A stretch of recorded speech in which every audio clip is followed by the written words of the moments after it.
Some of you know me, some of you don't. So I will start a little bit about myself. But even before I do that, in my opinion, being an area director is the most fun of any office ever in Toastmasters. And I say that because you not only get to meet a lot of people at club meetings, you get to start building relationships with those people. You know what they are in it for. You can react to that. And the most important thing, at least from my perspective, is that you can help clubs and you can help the people in those clubs. I joined Toastmasters in April of 1988. I've been a area director 14 times so far, the last 2 of which were here in Division F in the District 11. And the people that I've met during the times of being an area director are people that help me, and we can help each other, and we trust each other. So you're building a neighborhood or a network of trust. That's why we have to keep in mind, as an area director, our job is to help every member that we have some relationship with, help every club meet their objectives, which are largely met by saying that club becomes distinguished. So that's the basic going in situation. We will use the following to discuss a couple of things first before we go in. What is the purpose of an area? Why do we have an area? Well, we want to do that so we ensure clubs become distinguished, I mentioned. Promote membership benefits. Well, when you get from a club down to an individual may have certain needs that cannot be met by their VP or their president. And the VP or president will call on you for help if you set up the right relationship. To help organize new clubs in your area. I have one area already this year I know of where 2 clubs are merging. That means that that area director has to help those clubs merge, but also to maintain that person's ability to become a distinguished area. A new club will have to start. We'll get into some of those details later on. It also is a component of the area to facilitate club officer training. Prior to, well, I won't say prior to, I will say instead in other districts, it is required that areas have their individual area club officer training. So club officer training in other districts might be available at the district level, at the division level, and at the area level. We're not really doing that here. But in the future, if we expand and we have a huge number of clubs, that may be a place we need to go. But for now, facilitating officer training really means cooperate with your division director and help them put on the trainings that come up at the division level. Help clubs with marketing. We're seeing a demand that is surfacing from clubs that have survived, shall we say, the pandemic, and they really need leads so they can help continue to build their club. That's a marketing process. And then oversee and conduct area speech contests.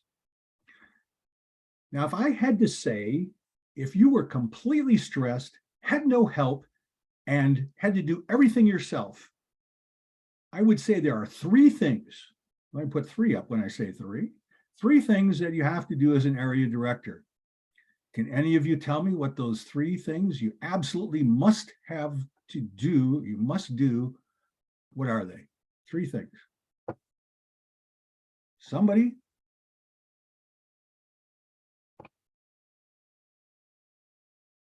I'll give you the first one. I would say the first thing you have to do is visit your clubs. Club visits. How many times a year? Twice. Twice. So that's numbers 1 and number 2. What's number 3? What else do you have to do during the year? That you must do, absolutely have to do. No volunteers? I'll just say it. Then you have to put on area contests, right? So if you can't do anything else, you've got to have those 2 sets of club visits, and we need to have the area contest that's put on. But there's much more that can be done, and much more that should be done, but not that you have to do all by yourselves. So we'll look at that a little bit later.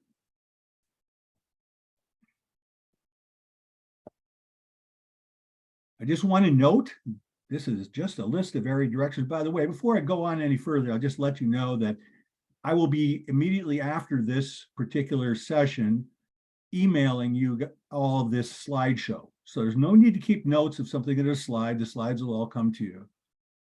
But basically, we have some gaps in our directors virtually in every division. And if we look at a slide later, I'll kind of give a better status than just this. But there's a lot of area directors. This training agenda will go through these 5 main points: area teams, area success plan, use of dashboard and reports, speech contests and some rule changes, and then the area council. Let's just walk through to the first one. Area teams. How many of you have ever heard of assistant area directors? Assistant area directors. When I see people or listen to people discuss with me they don't want to become an area director because it takes too much of their time and they don't understand how a single person can possibly perform all the functions required of an area director, I say they're absolutely right.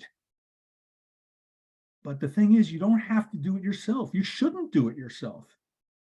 As a matter of fact, the leadership handbook defines area teams as looking just like this. There's an assistant area director in charge of program quality, similar to the way we have program quality directors at the district level. There's an assistant area director for club growth, similar to the way we have a club growth director at the district level. And then also on the area team are the club presidents, the VPE and the VPM. We'll talk about these more when we get down to, we'll probably about this last line more when we get down to district area councils.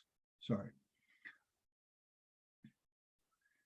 What could these people do? And I'm giving you examples that come right out of the TI recommendations. The program quality person could be responsible for educational awards on the area level, keeping apprised of club status. We'll look at some detailed reports that'll help you do that. Coordinating, conducting area speech contest. Keep in mind that these positions I'm talking about don't have to be approved by anybody except you as an area director. You can make whatever assistants you want. You appoint them. You can then, if you wish to do it, you can delegate some of the main responsibilities to these assistants. You could, I don't recommend it, but could, if you wanted to, have your entire speech contest done by maybe your assistant director for program quality, if you wish. Let's look at what you might use with an assistant director of club growth. Well, the assistant director of club growth might be someone you just want to watch the club dues payments, make sure they appear to be coming along at the right time. Really looking toward always maintaining 20 or more members, or now it is 20 or more members, or the number of members that existed at the beginning of this year, plus what? What's your target for a club to maintain? Anybody? Add 4 people. Add 3 people. It was 5 last year. This year, so if you started with 18 members, let's make a better example. You started with 15 members. In the old rule, you had to add 5. So you had to get 20 in any way. In the current rule, you only have to add 3. So if a club starts with 14 members and adds 3 more net members during the year, brings them up to a total of 17, that club is eligible for being distinguished. Other things that club growth director could do is to help the club and help them set up mentorship programs. That's pretty much missing from a lot of clubs nowadays. Help find club coaches for under minimum membership clubs. Promote club growth through contacting local organizations. In the example I mentioned before, we've got a situation where an area director has to work to get a new club in his area, his or her area. The easiest way to do that, I think, is to go to local organizations that you know of within your physical geographic area and work with those organizations, perhaps just to market what we're doing. Go to libraries, find some way to perhaps start enough interest to get a new club in that area. I mentioned area directors, of course, on the area teams. This is our current overall status. We currently have 23 areas, and we have 8 area directors that are not there, although area 11 and area 13 are pending. And so we really have 1, 2, 3, 4, 5 that are completely open. It'll be a challenge for those 5 to get on board before the end of this month, which is in what, 2 days? So we will probably be proceeding with maybe teams of people within your division that'll be working some of the area functions here.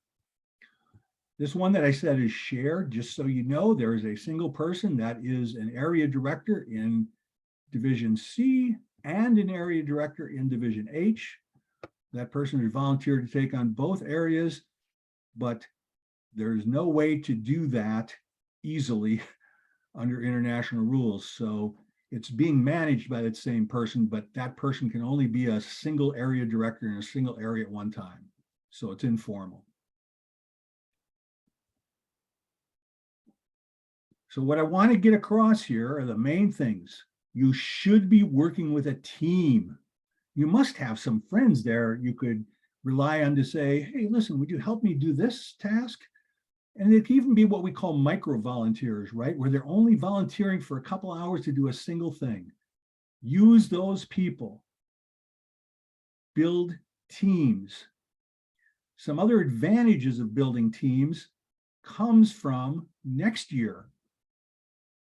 When I was an area director, I always thought in my head I'd be doing it for 2 years, but most people only do it for 1 year. And what is really great is that at the end of the year, you say, listen, I've had this person working with me all year. They're a natural person to come in and take over your place for the following year. Any questions about teams?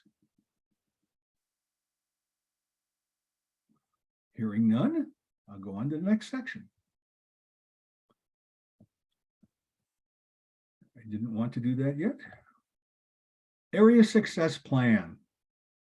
I will tell you, I have only seen a handful of area success plans since I've been in this district since 2017. And I'm not sure why. An area success plan is really necessary for you to understand the way that an area sits currently in terms of its club composition, to develop a plan for how to make that area distinguished, and then to find ways to make that happen, develop tactics behind it. So each area director and any assistants should be able to evaluate and help create an area success plan. As a matter of fact, what we see later is there's a provision for the area director and the assistants to all sign off on that area success plan. When you get the slideshow, you'll see these are active links that allow you to go down and pull in that area success plan itself. It's multi-page, but there are 2 or 3 sections that are most important that I'll show you in a moment. Why? why would we do an area success plan? Well, we need to find some way to find out how and what is important for us to implement. It's not the same for each area. Some areas are fortunate to have clubs that are going along just fine, and maybe their resources are better directed toward building an extra club to bring the area to another level of being distinguished. Ricky, I don't know if you see this. There are two people in the waiting room waiting to get in. So if you admit them, please.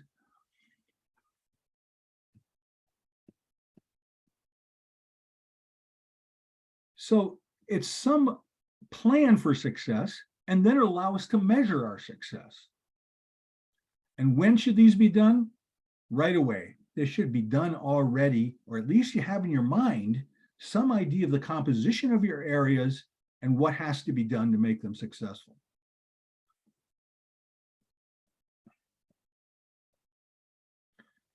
I pulled a couple of sections out of the area success plan just to show how you can build the plan fairly easily and see what it needs to be able to establish the objectives in the plan. You pulled the club number, how many clubs are in your area? You should know that already. How many visits do you have to do? 75% of your clubs should be visited. In my opinion, I think this is way too low. I think you should have a situation where 100% of your clubs are visited. And I'll take this a little further, because if you, for some reason, are unable to make a club visit in time, please give your division director notice, because there's no reason that another person, be it an assistant to you, or be it your division director, or even be it me if it came to that, couldn't make your club visit for you.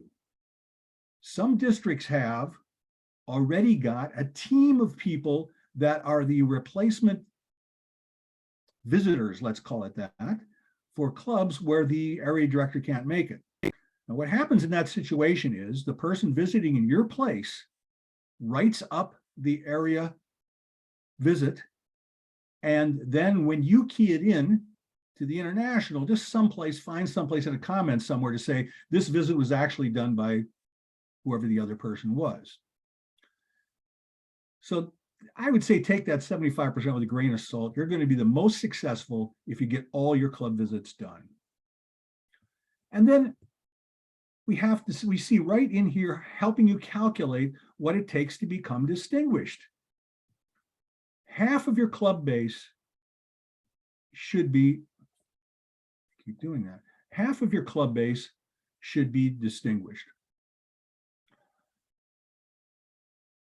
Insofar as the district is concerned, the district has to have 40% of clubs at some level of distinguished to be able to be distinguished itself. That would have worked out last year to about 44 clubs distinguished. We had 23. We've got a lot of work to do this year to help those clubs be distinguished. There's 3 levels of distinguished. 50% of your club base distinguished, your distinguished area by this particular criteria. Select distinguished, 50% plus 1. President's distinguished, 50% plus 1 club.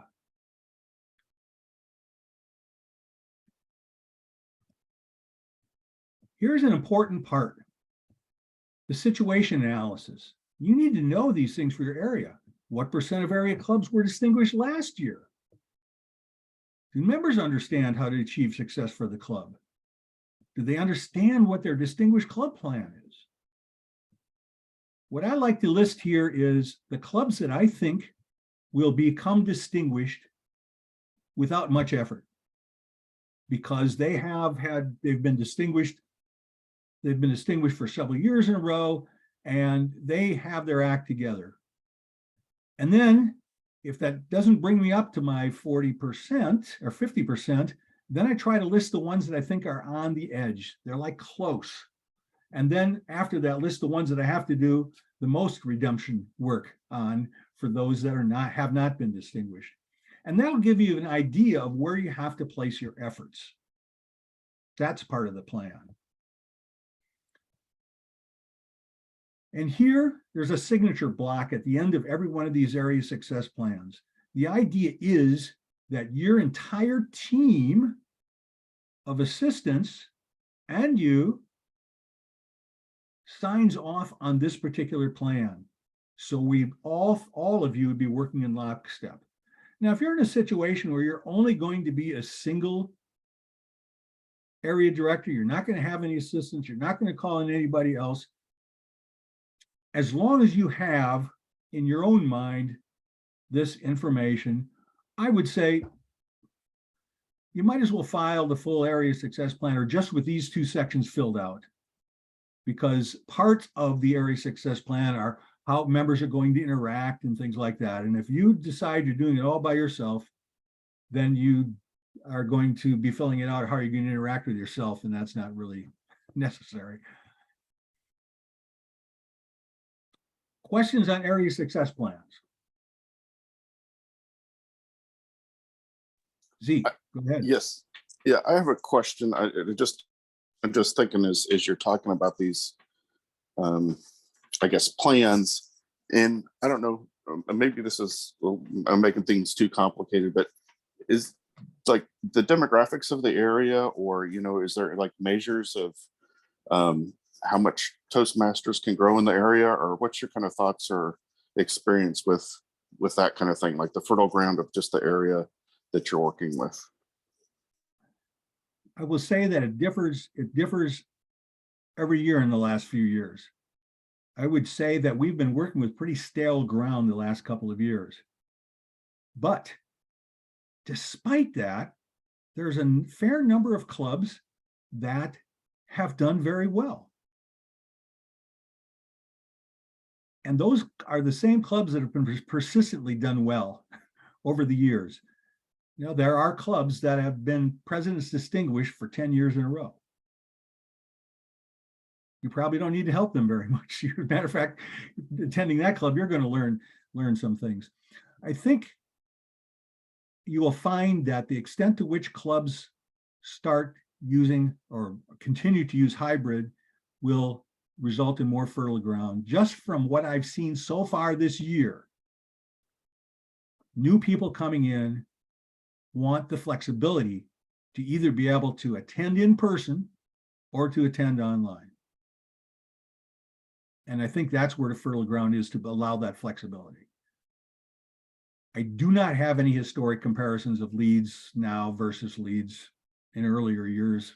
And I suspect the leads now are, from what I've seen, the total number is up, but I can't give you the extent to which they're up. No other questions here? Then you can lower your hand, Zeke. Thank you. The next section said we'd go into is dashboards and reports. Some of these you may have seen before. Some of them you may not. I'm going to give you some instances of the ones that I think are the most useful for area direction, and to give you some examples of some things we may be able to glean from looking at them. Again, these are all active links you'll have, and you'll be able to go to these places from within the slideshow when I send it to you. Dashboard, distinguished performance reports.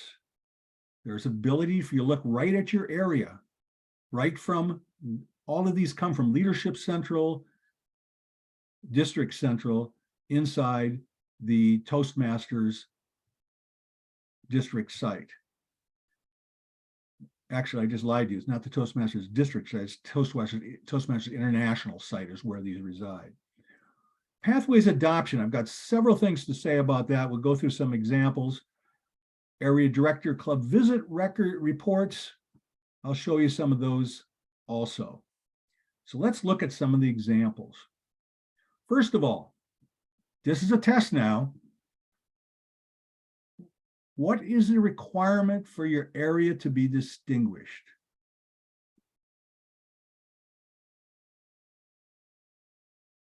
Anybody? Zeke, go ahead. I believe I just heard you say 50% of the clubs are distinguished. Is that correct? That is a requirement.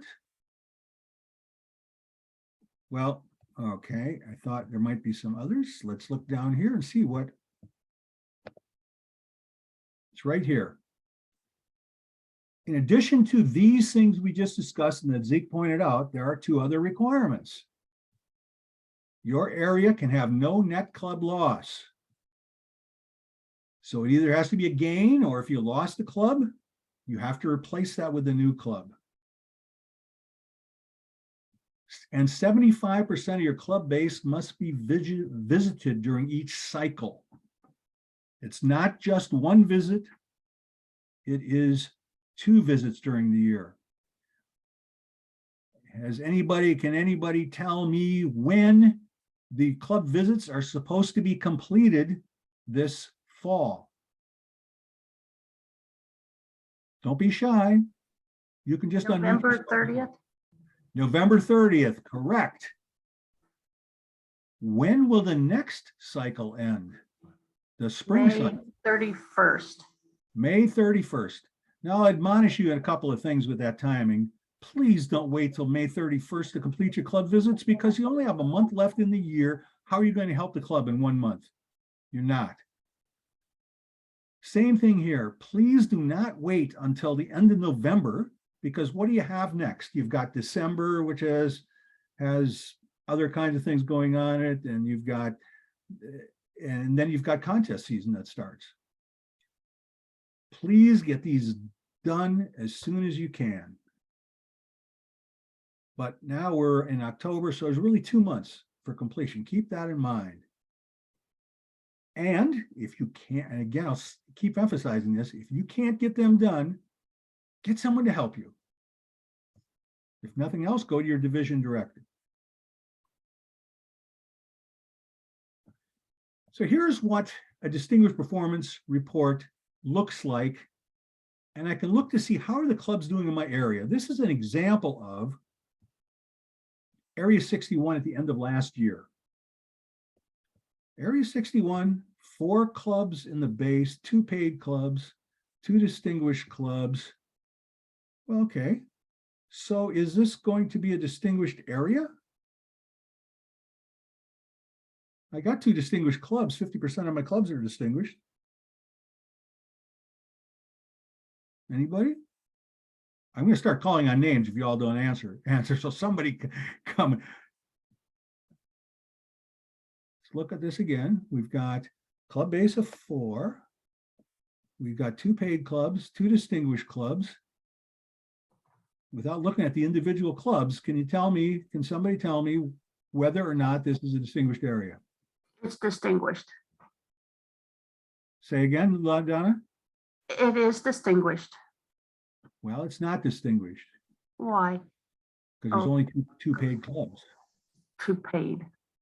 These 2 clubs are, so that this is what you have to have your base be equal.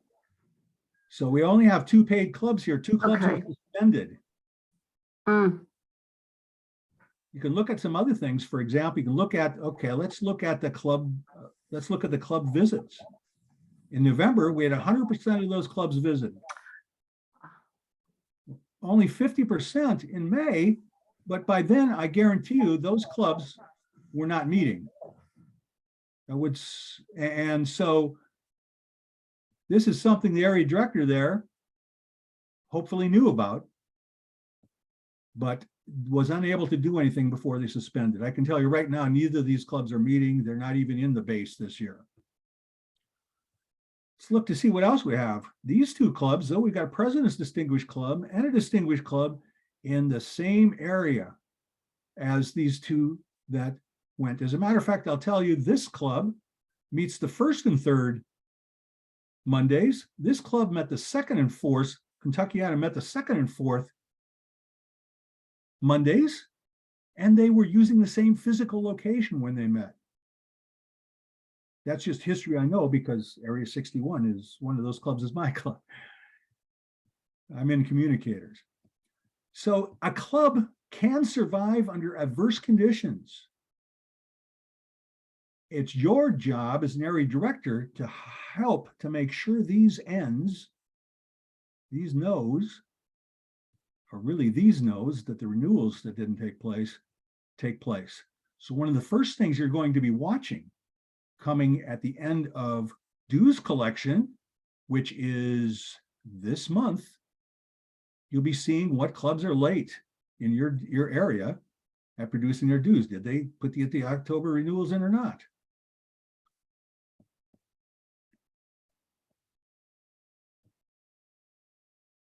This next part is pretty important to me. This dashboard is called Pathways Adoption. You are going to find some interesting things when you start looking at these charts. The most important one is this one right here, Officer Pathways Member Rate. In other words, this says what percentage of the club officers are pathways enrolled. It is an absolute indicator of potential success, because when the officers are 100% pathways enrolled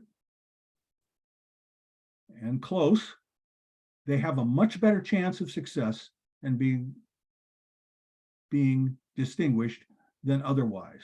That's just the way that it is. I'll show you some other examples for later in this presentation. New members rate, you might think these are small. I investigated all of these, all the ones that are not pathways enrolled just joined within the last couple of weeks. So you're good there.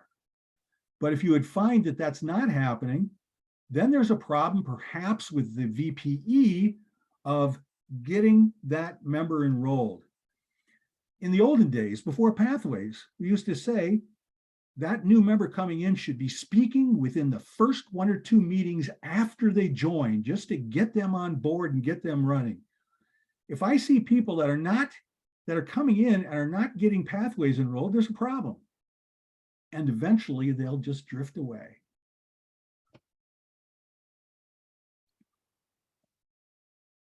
Let's look at this adoption report. Club officer adoption rate 0, 0, 0, 0, 0, 0. And notice these are all in different divisions and in different areas. I don't know, I'm not pointing any fingers at anybody, but I'll tell you, if these are in your area, these are ones you should be looking at carefully, because look at the officer adoption rate. None of the officers of the club have adopted pathways or are pathways enrolled. Look what happens to the membership.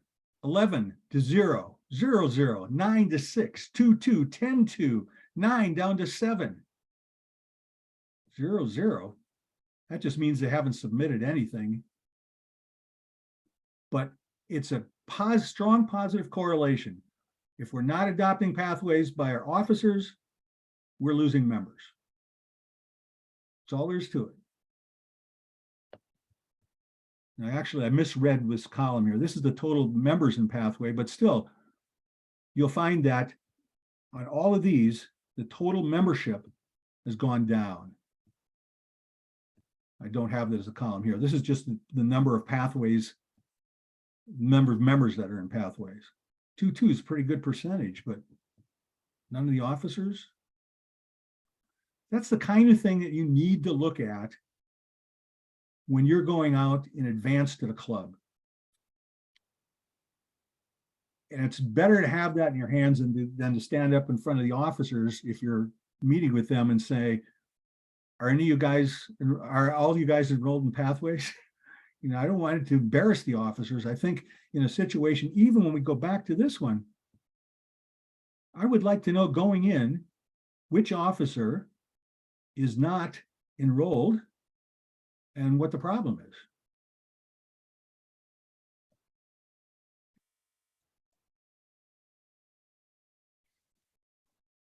The next report we looked at, area directed visit reports. This is a view of the reports that I see. You won't see all of these. You'll only see the ones from your area. These locked ones are ones that are complete. And so far, all these completed ones, one area director, who I think is on, James Ryan. So we need to clap for him because he's got the most of the area. There are even more than just these three. But I get to see if you've scheduled a visit. I note that this one at Greenwood has been submitted, but it doesn't have all the complete information in it. This is what I will look at to be able to see if there's any problem areas. One other thing, I get a copy of every report that's filed. So the first thing I might do is I have some questions about the report. I will either send a request into your division director or to you, who will probably, and if I send it to the division director, I'll come and probably ask you the question, because I need, or we all need, the entire district needs early warnings on things that are going wrong rather than waiting till the end. And one of the things that happened a lot last year in my division was the area directors would go out and they report everything far exceeds expectations, and then the club would disappear. That means that either they didn't want to offend the club member, or the club members, or they didn't want to, I don't know. It's just that the warnings we should have gotten and be able to take some action on just didn't happen. Now, I do want to say one thing else about the attitude in the club visit reports, and maybe ask it from this perspective. Let us suppose that you were doing an evaluation of a speaker, and that speaker was in front of the room the whole time and his fly was open. Would you say anything about that as part of your evaluation? I would hope not. I think you might take the person aside afterwards and say, listen, your fly was open, you just got to watch that. Well, don't embarrass the club officers when you're speaking to them, or they'll stop speaking to you. Make yourself be able to give evaluations like when asked questions. You did this really well. I would have liked to see something better this way. Use the evaluation methodology. I have heard a number of people in long-term clubs say, well, we had this person in as an area director last year, and she or he, I don't even remember which it was now, came in and told us everything we should be doing that was different. We've been in Toastmasters a lot longer than she or he has. That's where you don't want to be. You don't want to be that person that looks like you're judging them. Position yourself to help them. There's one other section that is probably the least used section in the reports that is the most interesting to me, because there is in the dashboard additional reports section right down here. Additional reports. This is a part of the page you'll see when you go in and do your general reporting for the dashboard. Additional reports. There's one interesting one. You select the district, then you come in and select area to-dos. This is a good summary of what your area looks like. This is the actual report I get on each area. Picking on area 61, it tells you exactly what needs to be done. 3 more club visits to qualify for any level of distinguished, 3 more in the other one. Well, no, we knew that because there were no club visits that were done yet. To be distinguished, needs to meet the paid club goal. We haven't finished collecting dues there either, and meets 2 more distinguished clubs, 3 more, 4 more, etc. And then it says, it also gives a list of clubs that need attention. So if I can make this slide appear fully on my screen, which I can't do, make that, I've got a bar that, but it tells you that this particular club has low membership. And therefore you should, and it does not have a club coach assigned. Club coaching has to come through me and through the district director. That needs to be floated up through your division director. So if you have clubs that are under and think they need a coach, just make sure to pass that information on up.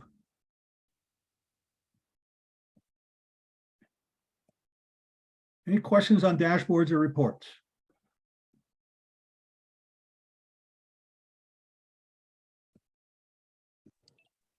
No, sir.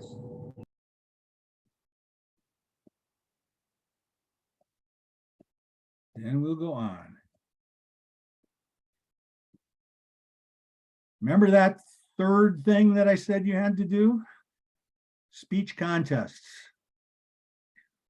We're going to go through the format of the speech contests, 10 steps doing them, and then also look at some rule changes that are new for this year.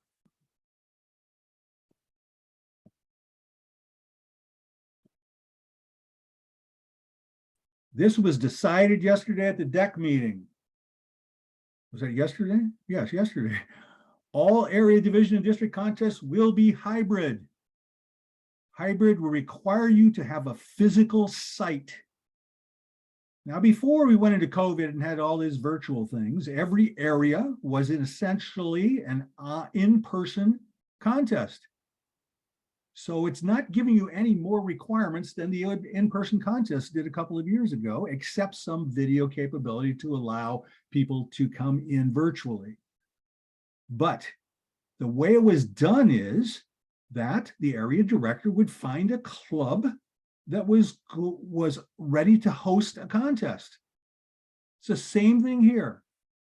Find your clubs that are doing successful hybrid meetings. Take a look at their physical site with them. Find out if it's suitable for a contest. And they must already have, in most cases, they're doing hybrid. They already have their own special audio video capability, so you can use it. There will be some full requirements from international before the end of this calendar year, but we don't know what those are, except that judges must always be admonished not to do anything different in judging someone based on virtual or in person. So my strong suggestion is do not try to engage your own location. Do not try to create from whole cloth a site at which you can do a hybrid meeting. Use one that's already there and allow that club to sponsor your particular contest. Notice that I've already put some steps together here. And you should keep in mind that the district contest will be sometime after the 15th of April and before the end of May.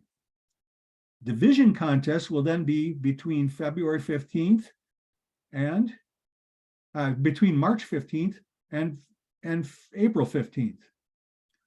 Your contests will be between February 15th and March 15th.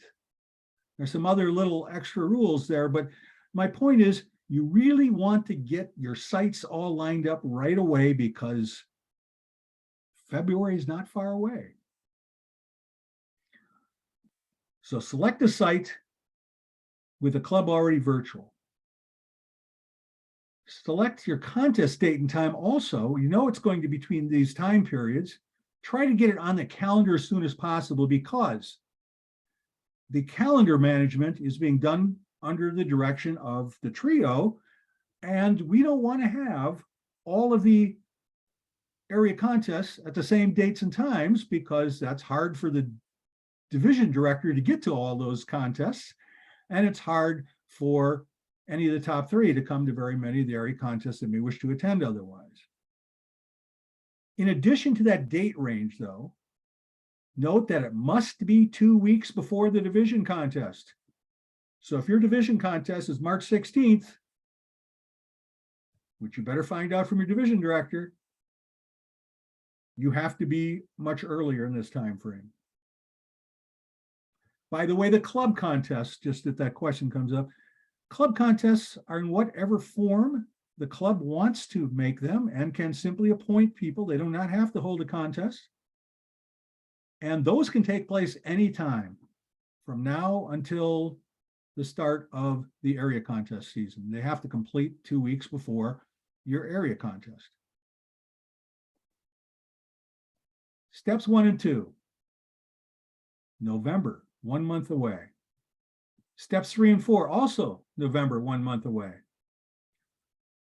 Pick a contest master. Wait, there's one other thing I wanted to stress on the other side of this.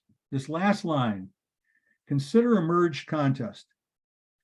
Let us suppose your area has one person that wants to compete in a speech contest, and that's it.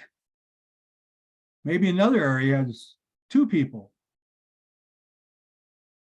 I guarantee you it's going to be easier for you to merge your contests into one meeting time, work together, and do the contests individually, but still have them at the same time and place because you're using the same judges. So consider a merged contest. Talk to your other area directors. When I say you're self-preferred as a contest master, what I'm really saying is one of the area directors in the case of a merged, but I have this limitation myself. When I'm doing my contests, I want to run them myself because I just feel that I have to. It gives you good experience, especially if you've never done it before. Try it, stretch yourself, and then pick a chief judge. The eligibility is in the rule book. I personally recommend a DTM. We've got 148 DTMs in the district. I'm sure you can find one. It's even better perhaps to get the chief judge from outside of your area. And there's no bias that can be applied. So pick a chief judge, get those picked. And what I do when I get the chief judge, I say to him, listen, as a chief judge, I expect you to act on the eligibility of the judges that I send, and I expect you to act as the chief judge of the contest. I will take care of the staffing. It's much easier at this stage for you as the contest master or whoever, or as the area director, to pick your judges, because you have to worry about balancing them across areas, and there's a whole set of rules you'll see in the rule book when you want to read about what judges have to be selected for areas.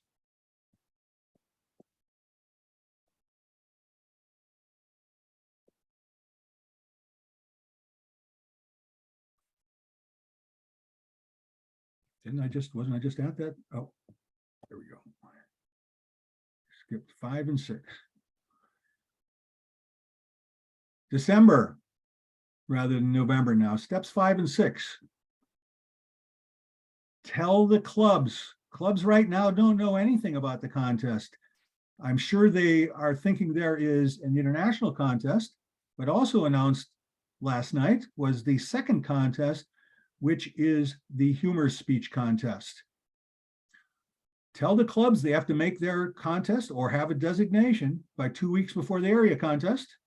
And those are the 2 speech contests they have to prepare for, or they can prepare for.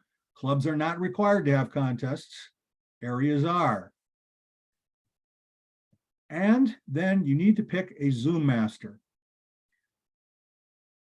If you are using a club that's already in hybrid, they probably have a Zoom master that's already used to doing some of these things. There may be some advanced things that need to be done.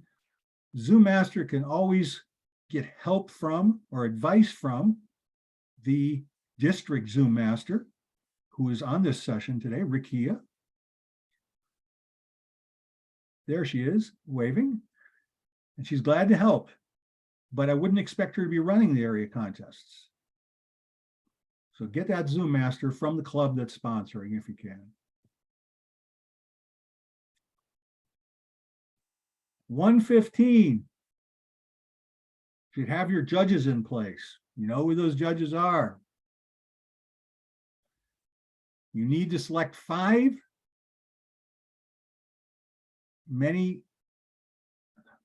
I just want to say this about this generally. You want to make sure you have judges that are not biased. If you can, Pick your judges from completely out of your area. If you can't, then make sure you have at least one judge from each club to balance things out. In no case should you have more than one judge from each club.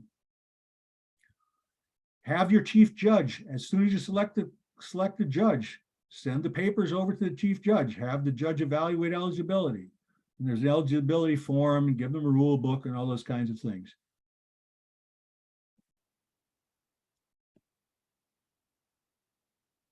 You're in step 7. Step 8. Again, by the same time period, by January, you're going to prepare the chief judge, or the chief judge has to be prepared. Chief judge had better be picking a tiebreaker judge. Nobody, not even the contest master or the area director, gets to know who that tiebreaker judge is. And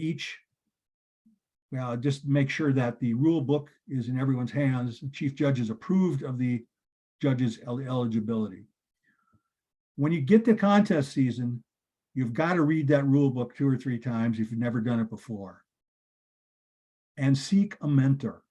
Meaning, if you're going to put on the contest, you want to be contest master for the first time, and you have never done it before, sit down and do run-throughs with somebody who has, and work it out. Last 2 steps, also done by the end of January. Rough out the contest agenda. Just note that if you're having an international contest and a humorous speech contest, those contests have to start, go all the way through, have a contest winner picked out and announced before you can start the next contest. And that's why the agenda is important. It's also important to your Zoom masters so they know what will be happening. And it's also important to all of the contestants so they can know when their particular part is scheduled to start. And then outline for the contest master, contestant briefing, and for contest introduction. Contest master is the one who does contestant briefing, and the chief judge is the one who does the judge's briefing. Outlines for contestants' introductions. There are recommended methods of introducing people that are participating remotely to make sure that they have contact. Look that up in a couple of books when you get to there. One is in the rule book, and then there's another special manual that is just for online contests.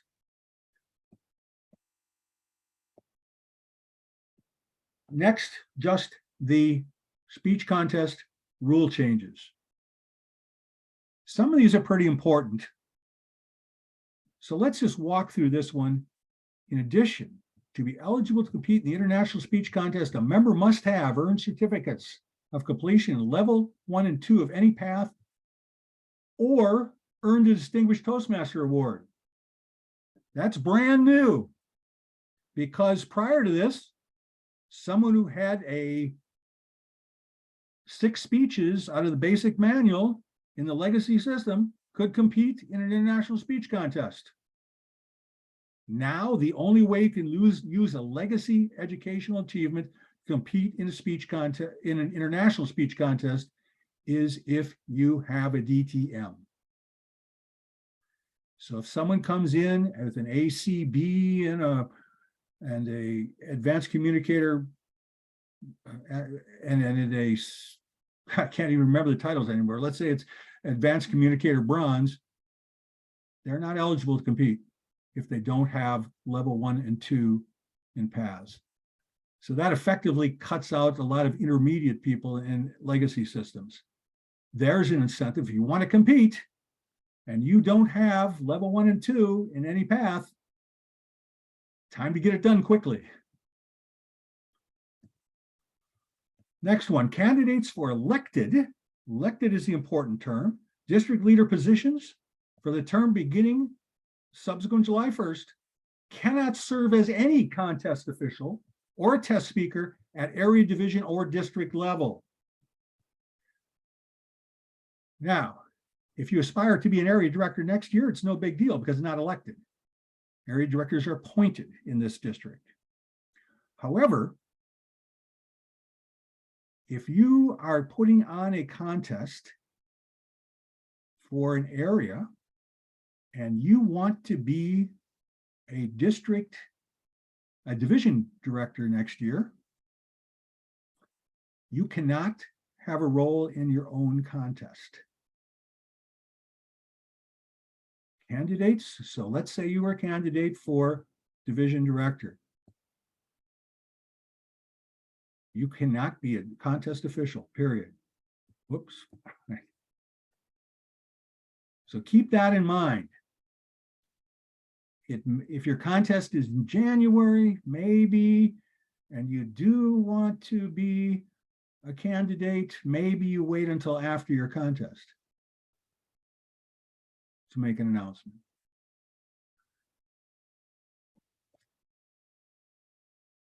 Number 9. This is again in the book. You'll find these right in the rule books. I said contest chair should really be you as you're an area director, but it might not be the case. Things might not work out, and you might want to delegate. You're perfectly well allowed to delegate the contest master to somebody else just to make the announcements. That has had different names. This is just really a concept that says that person has been variously known by different names. To prevent confusion, contest toastmaster is a title that should be used. Even if it's just a contest master implies that it was probably be the area director, I guess.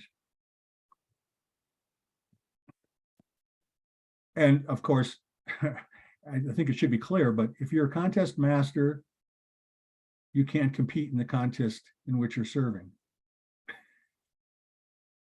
That would be kind of strange, I think. On to the next. This one is not new for this year, but I've seen it implemented strangely. You have 2 people that are listed as timers. One of those timers uses a stopwatch or something similar to a stopwatch and maintains the timing sheet. The other one solely is responsible for the timing lights. You don't have 2 people filling out the timesheet. You have 1 person filling out the timesheet, and that's it. That is not the practice that has been used in a number of contests I've been involved in over the last year even. This is an example of just rules that you should read because this is different than it was as much as 4 years ago. This tells you where you can get the current contest rule book. Questions on anything insofar as speech contests that I've gone through?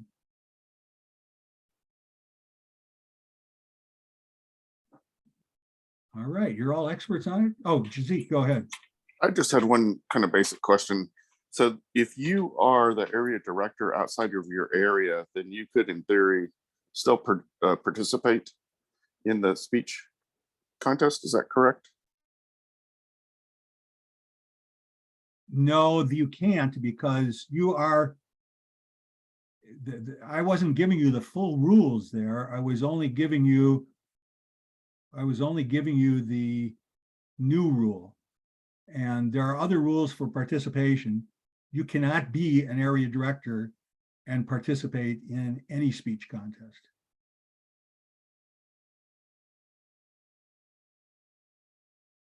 The rule I was reading there was only for the Okay. Okay. I got it. I just, from what you said, I just was curious. All right, thank you. Any other questions? You guys are making this really easy for me.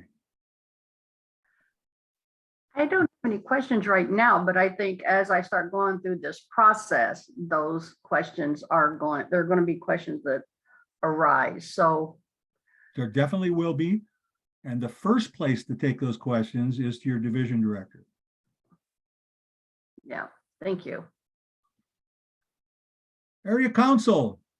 How many of you ever even heard of area councils? Anybody? It has not been the practice to do much in the way of area councils or division councils in this district. An area council allows you, as an area director, to have dialogue with a number of people that can help you and the clubs.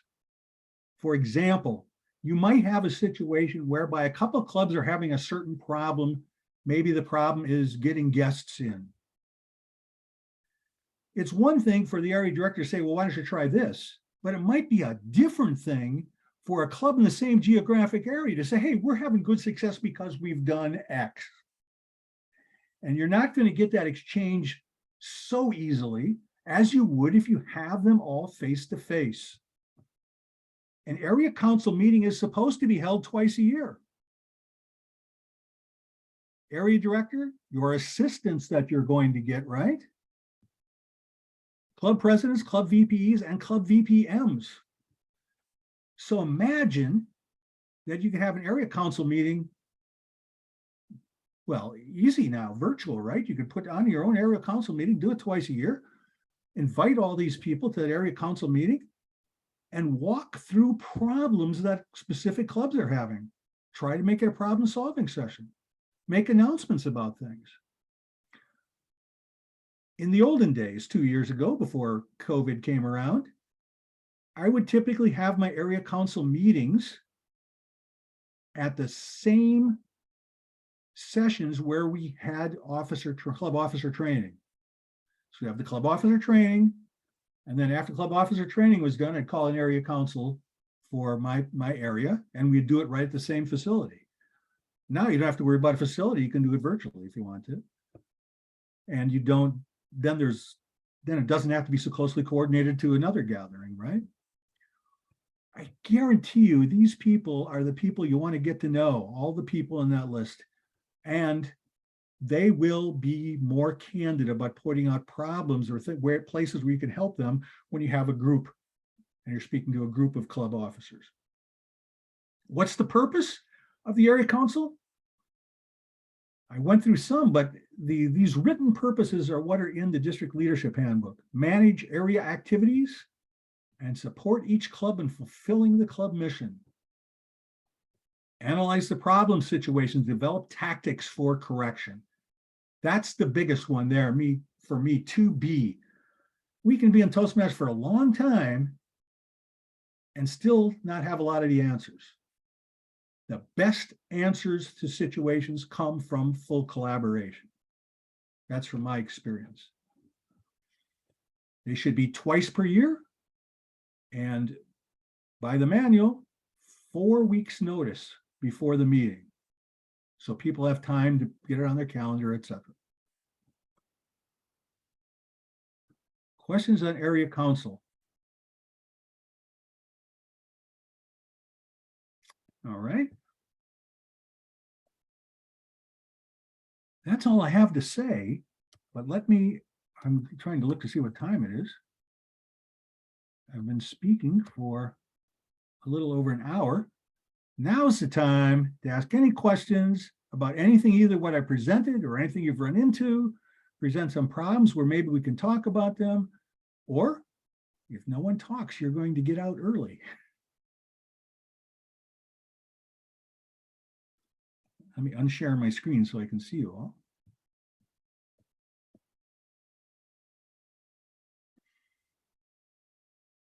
No questions?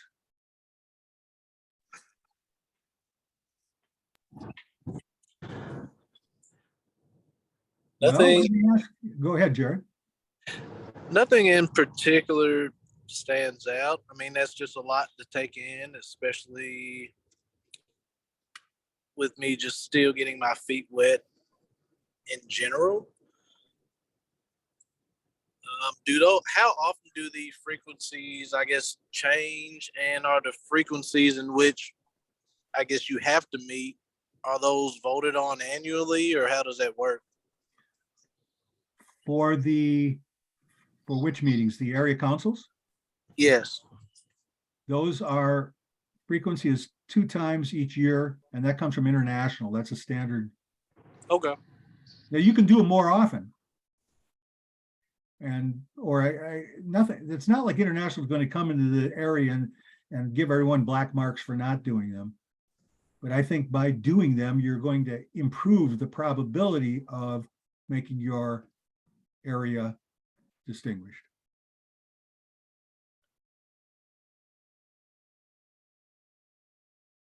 I could be mean and quiz you all in a lot of things, but I will say that this is being recorded. It'll be published to all of you where it's located. And if you have things you are interested in, just spool through the video and go down to it. If you think of questions that you said, gosh, I should ask Rick about that or something, feel free to reach out to me by email or by telephone. The email by which I distribute the information about this session will have my phone number and my email address on it. But in the most cases, I would say first, try to engage your division director, because they may have already had experience that was unique to your division. I don't have that.